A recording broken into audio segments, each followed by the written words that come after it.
and a couple weeks ago, I took a solo trip to Eastern Europe. On my last day of that trip, I'm sitting on a bench on a balcony outside a place called Buda Castle in the city of Budapest. The weather was pretty bad that day. It was a really gray sky. There was a little sprinkle of rain coming down and a gusty wind blowing in. Maybe I was just feeling sentimental because it was my last day in the city, but there was a haunting beauty to this scene. Now, I'm sitting pretty high up on this balcony. I have a great view of the city, and I'm seeing all these incredible works of architecture, literally thousands of years of history in front of me along the Danube River.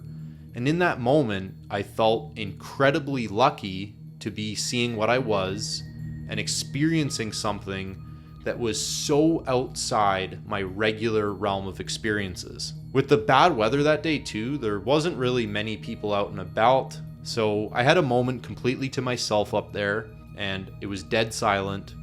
My thoughts started to wander.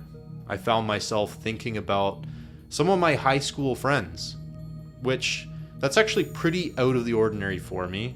I graduated high school almost 8 years ago now, and to be completely honest with you, and somewhat to my regret, I haven't really kept up super closely with any of those people. I grew up in an extremely rural part of northern Ontario, on a little island actually, called Manitoulin. It's the largest freshwater island in the world, so you have a fun fact to tell your friends. But I spent a lot of time with blue-collar type people growing up. You know those type of people, you know them as teenagers in high school, you don't see them for a long time, and then you go back years later, maybe for a holiday or whatever, and you see them again, and absolutely nothing has changed. They're never going to leave their hometown.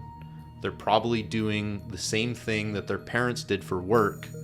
And you probably know a few people like this. Maybe this is even you.